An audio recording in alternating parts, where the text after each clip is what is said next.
Alright, hello citizens of the Nigelverse. It is Nige here once again, and this is going to be another discussion video.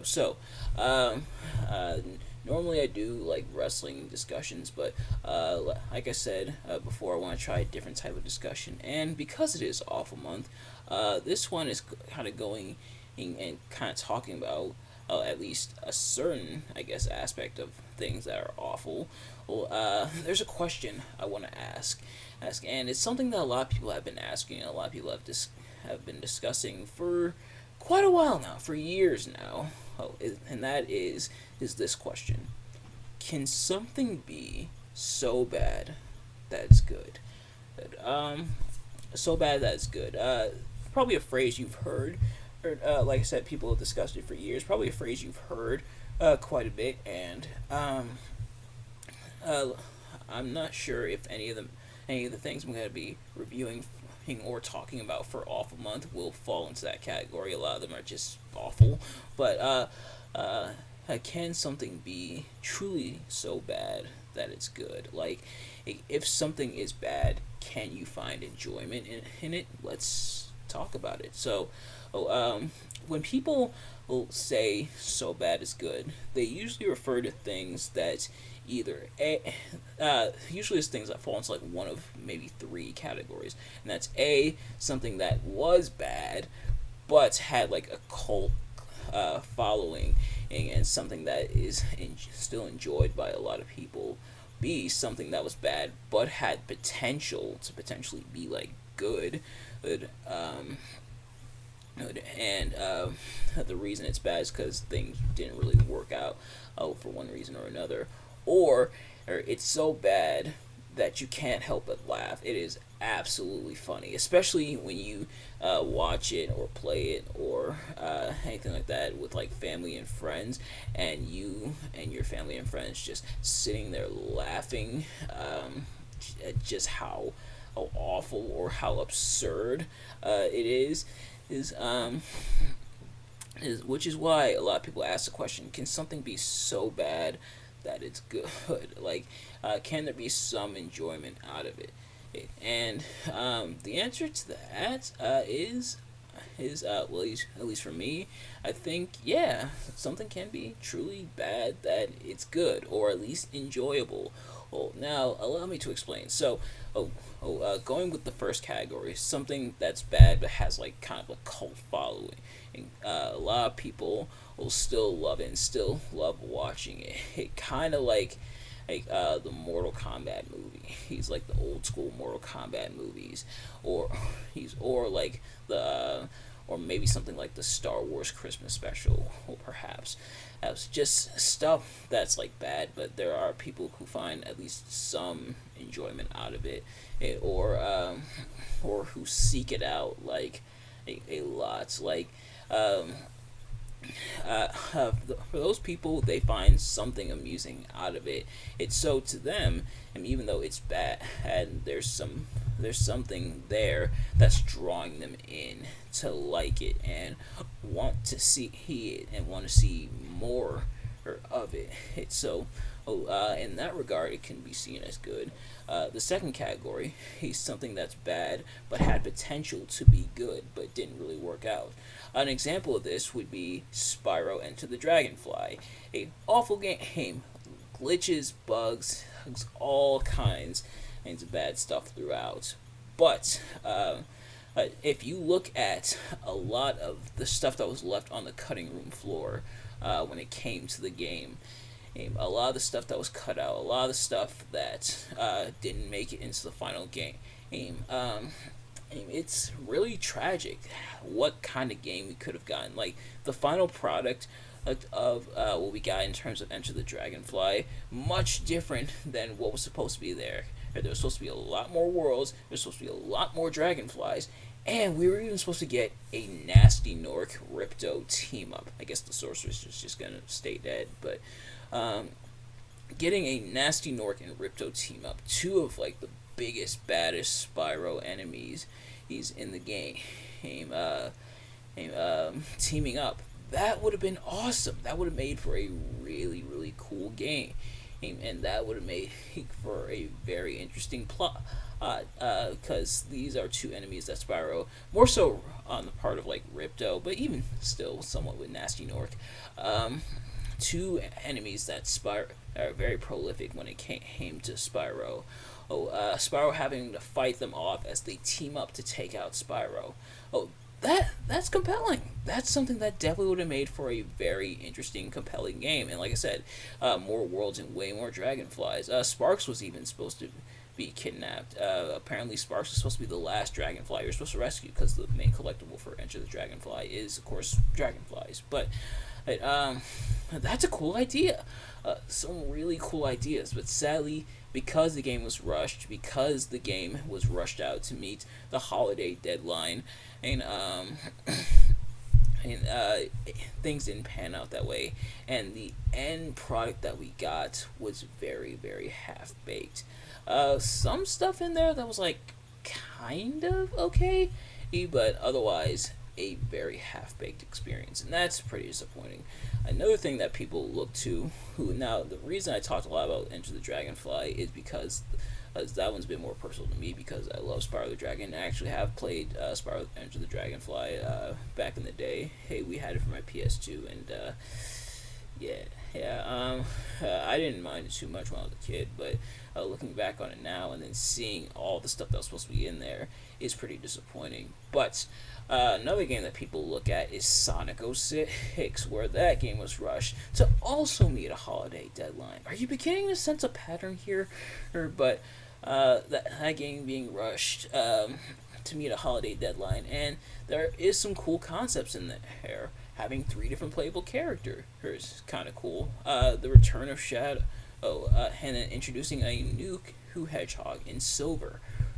That was also pretty interesting. So some interesting ideas brought forth there, but because it was rushed, so, unfortunately, it also ended up half baked.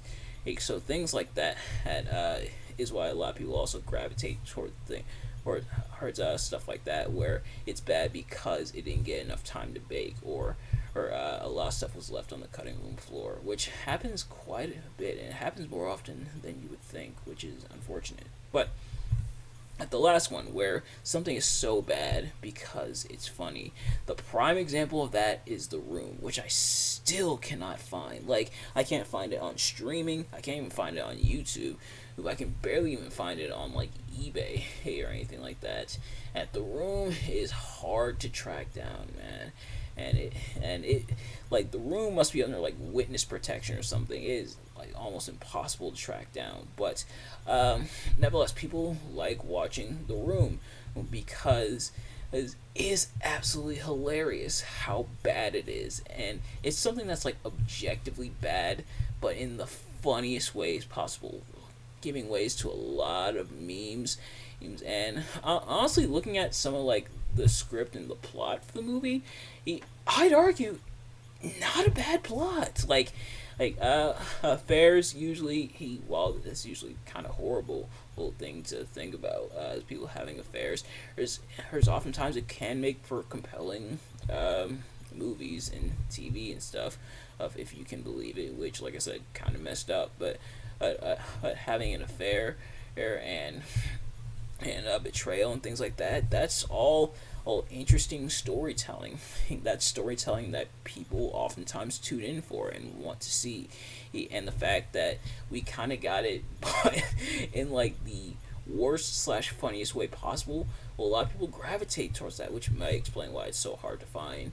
And a lot of people gravitate towards that, and a lot of people appreciate because of that, not just because of like some of the plot stuff. Even like looking at some of the plot, a couple things could be ironed out a little bit more, but in the execution, the acting, especially from the legendary actor himself, slash director, Mr. Tommy Wiseau, is it's something. But a lot of people gravitate towards that. A lot of people love stuff like that, which is one of the main arguments for the so bad it's good, where there's something that's so bad but it's hilarious and you love to watch it and you love to laugh at how absolutely garbage it is. Another example is one of my dad's favorite movies is Purple Rain, aka the Prince movie. And one of the reasons that my dad loves watching the movie, besides the soundtrack apparently even like my parents have admitted, which my parents both fans of Prince, even they've admitted like the soundtrack is like the best part of the movie.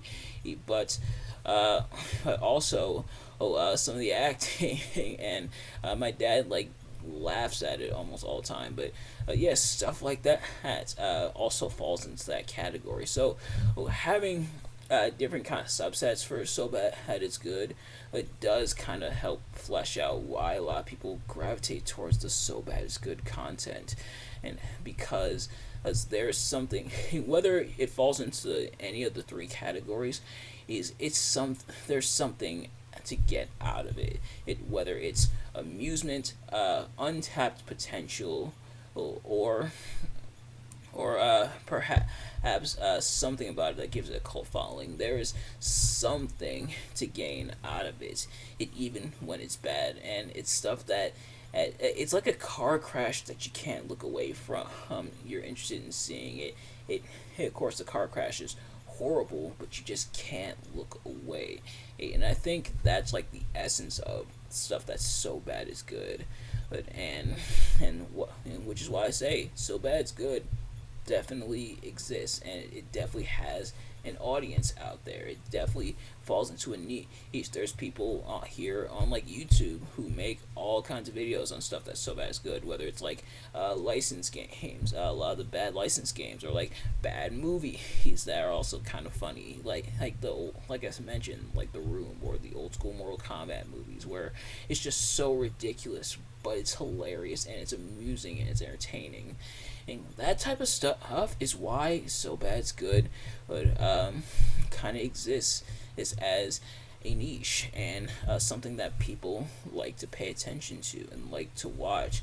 The fact that it's so bad, but it's also kind of compelling. Like I said, you can't look away from it because it's amusing and you want to see more of it.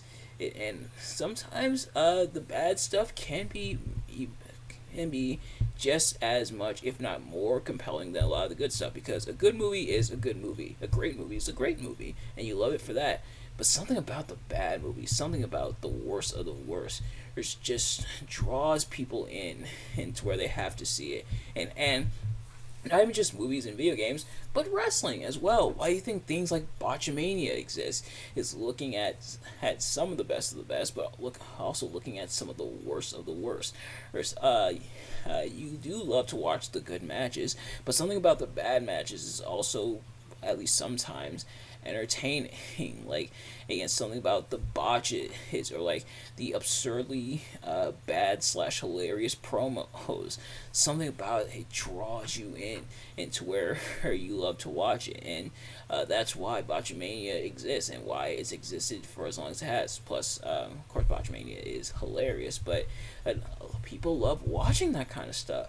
People are interested and invested in that kind of stuff. So yes, to answer the question, is there such a thing as So Bad It's Good? My answer to that is absolutely.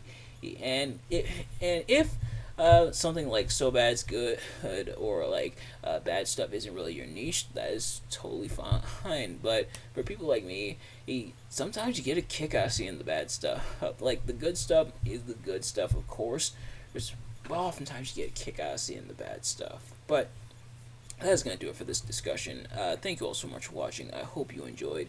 If you did, please do me a favor. Like, comment, subscribe, share it with your friends. Turn on post notifications so you know every time I upload a video, so you can see as soon as it drops. Let me know in the comments below your thoughts on this discussion video, your thoughts on the things I talk about, and do you like So Bad It's Good content and stuff that's just is so bad, but you can't help but watch it. But nevertheless, thank you all so much for watching, and I will see you guys later. Peace.